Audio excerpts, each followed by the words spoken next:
Hello everyone, we are about a day into Vessel of Hatred. I just slept for the first time, so now with some small amount of brain power restored, I want to share with you the evolution of the Infinite Feathers leveling build that I posted yesterday.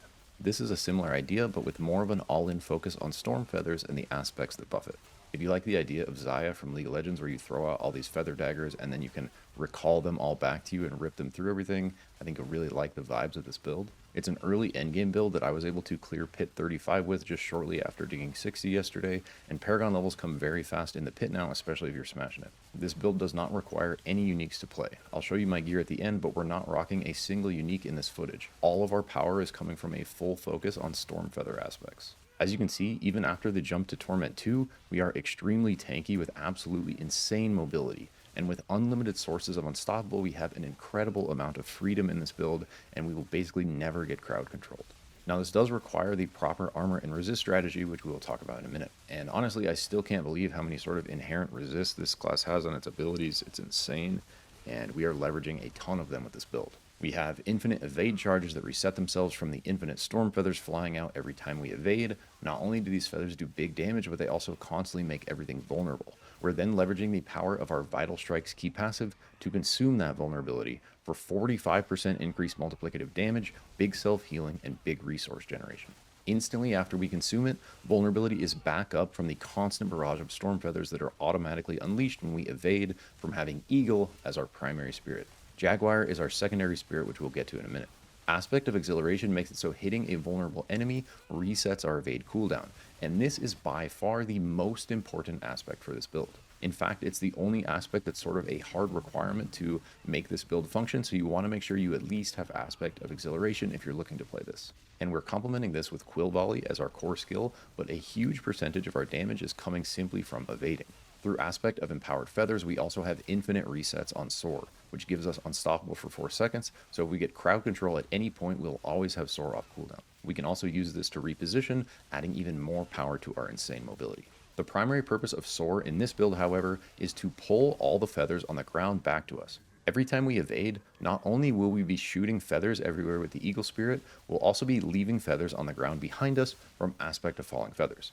Now with aspect of Recalling Feathers, every time we use a focus skill, it will recall all the feathers on the ground back to us and deal lightning damage to anything they pass through. And with aspect of Empowered Feathers, every time we collect one of these spirit feathers on the ground, our mobility cooldowns are reduced. Since Soar is both a focus and a mobility school, it interacts with both of these aspects perfectly, triggering the feathering pull from aspect of Recalling Feathers, as well as getting its cooldown reset by aspect of Empowered Feathers. So through this combo, we will basically always have Soar off cooldown and can always use it to reposition while simultaneously ripping all the feathers on the ground back to us, damaging everything they pass through.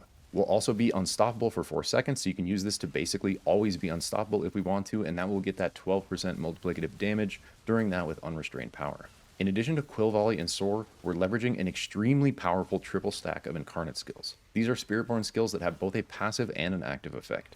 The passive is on all the time, and the active can be triggered for a bonus effect. So we're rocking Ravager, which increases our max ferocity by 2 and gives us an additional 40% damage on all our attacks while active, and we're getting all of our ferocity from utilizing Jaguar as our secondary Spirit Hall, which gives us 1 stack every time we kill an enemy or damage a boss. We'll also be using Armored Hide, which gives us passively stacking Resolve and can be triggered for Unstoppable and 100% block chance. So this is our source of stacking damage reduction with Resolve and another Unstoppable tool to break CC and trigger our damage increase like Soar. For the last one in the video, I was rocking Toxic Skin, but I just realized as I was making this video that we've basically moved away from all our poison synergy in this build, so we don't actually need this anymore. We should just take counterattack instead, which will actually be super strong in this build with the increased dodge and retaliation damage, and has some really awesome synergy with the Mirage passive and how much we are evading, which we'll talk about in a sec. For our final skill, we are using the Seeker, which is the Eagle ultimate. Spiritborn has some awesome skill tree passives that give huge synergy with casting ultimates. So Resolution gives us 30% multiplicative damage to elites when we cast it, Supremacy gives us 30% multiplicative while the ult is active, Initiative makes us unstoppable on cast, and Intricacy gives us free skill cast of our Incarnate spells. And the Seeker is an even more special ultimate because it has charges, and so we can leverage this to have very high uptime on these ultimate passive effects. We're pushing this further by getting resource tempers on jewelry that will give us extra Seeker charges, doubling our max charges from 3 to 6. This enables us to call down a giant epic Storm Eagle every 15 seconds or so, activating all these skill tree passives. And another crazy synergy with this build that we just mentioned is the Mirage passive in our skill tree. With 3 points, this gives us a 60% dodge chance while evading, as well as big increased critical strike chance. Part of what makes this build look so invincible is the fact that since we are constantly evading, this 60% dodge chance is basically always active. This will be even better running counterattack instead of Toxic Skin because it will retaliate for 80% weapon damage with each of those dodges. And now we can use Armored Hide to activate 100% block chance, and we can counterattack to activate 100% dodge. Aspect of Reactive Armor also has really good synergy with these as it gives us 10% extra block chance, and every time we do block, we get a free concussive stomp on the ground around us. When we activate Armored Hide with 100% block, this will guaranteed go off. With the adaptable concussive stomp upgrade, this makes it so we automatically dodge the next 3 attacks from anything we stomp, and this will again trigger our counterattack retaliation. Our Jaguar secondary spirit is our primary source of ferocity for the stacking attack speed, and Armored Hide is our primary source of resolve for the damage reduction. I wasn't running it in this footage, but we'll also be adding Aspect of Turbulence into the mix to give us a free vacuum pull from Vortex every time we do cast Soar. Now, how to play this build is actually pretty simple despite how crazy it looks. The number one thing we want to be always doing is evading. With Eagle as our primary spirit, we get massive amounts of damage and vulnerability every time we evade from our Storm Feathers shooting out automatically.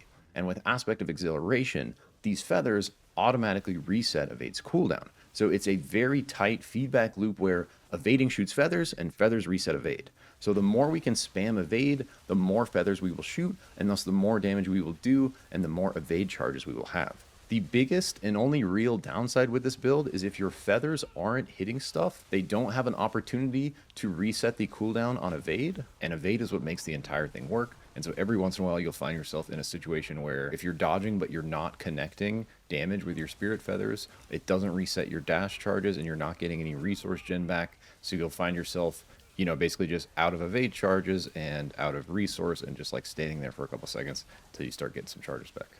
Basically, between every evade, we want to be casting Quill Volley, which adds to our Storm Feather Cleave. Your primary rotation is evade, Quill Volley, etc. When you have a giant group, you can just hyper mash evade only and get this continuous sort of Storm Feather cartwheel through everything, and that's probably like max DPS as long as the group is big enough.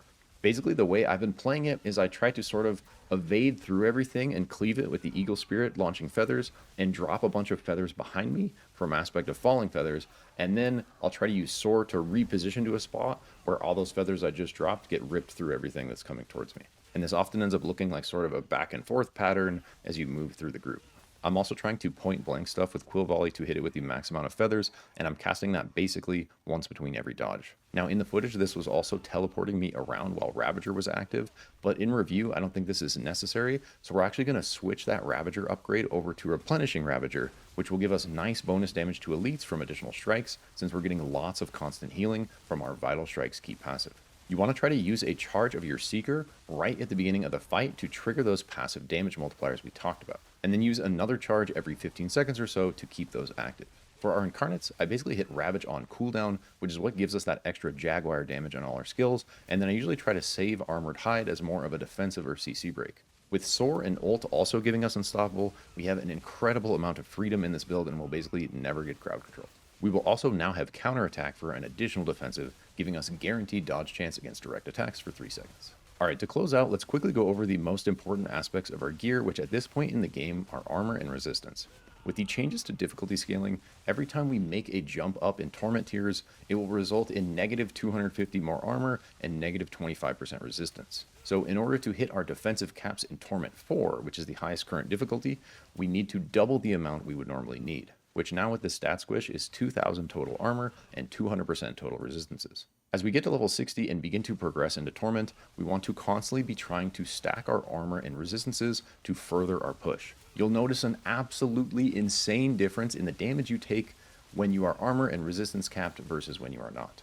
So for the very first step in Torment 1, we need 1,250 armor and we need 125% elemental resistance. In my experience, armor cap makes the most difference in the amount of damage we take, so I always prioritize armor cap first and resistances right after. Okay, so our primary armor strategy is to get percent total armor roll on an amulet that's item level 750, and this will be around 30 or 35% increased armor. We're going to combine this with an absolutely jacked armor-focused chest piece to give us huge armor scaling. Look for a 750 chest piece with dex and max life, then re-roll the third affix to armor at the enchanter. Temper it with the worldly endurance defensive temper until you get a percent total armor increase. Then imprint it with Aspect of Disobedience, which will make your armor scale up to an additional 40% while in combat. Slot skulls in your jewelry, whose base values will now be increased by all these percentages. Note that while you're in town, Aspect of Disobedience won't show the increased armor it's giving you during combat, and so if you find yourself already at armor cap with this strategy, you won't need Disobedience as an aspect on chest anymore and can switch it to something else. I think Aspect of Interdiction is another solid one for more block chance, but really any other aspect you want to run here would work.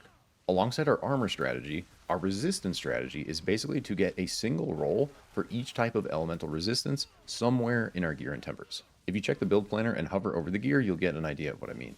An easy way to do this if you don't have any of the rolls already is to take the lowest prio affix on your rings and re-roll them at the enchanter to get a type of elemental resistance. So in the planner I have cold on one ring and then I have poison on the other. I used a defensive temper on my amulet to get shadow resistance, and then I re-rolled my worst affix on my legs at the enchanter to get fire resist, and then I slapped an additional resistance temper on that same piece to cover lightning. Now we have a base roll for all 5 elements, so our resistance floor will be much higher and will continue to scale as we start to masterwork. We can now supplement this with things like diamonds in our jewelry and possibly extra rolls to resist all elements somewhere on our armor. Finally, we will be supplementing both our armor and our resistances through our Paragon board as early as possible by taking infighting as our first board, and prioritizing the glyph socket before moving up to these 3 giant defensive clusters that give us really solid armor resist, health, and damage reduction. Boom, that's it for this one. I'll be continuing to take this build deeper into endgame, as well as trying a bunch more spirit builds and getting my sorcerer rolling as well, so stay tuned for more cool stuff. I'm trying to make these as quickly as possible so I can get back out there and keep pumping builds, but I want to do that while still maintaining the high quality I expect for myself and that you guys have come to expect from me. So I would love to hear in the comments what you think of the video, if it's helped you, or if there's anything that could be improved. With that, thank you so much for watching. I hope you are enjoying yourself in Nahantu as much as I am. Take care, and I will catch you in the next one. Peace.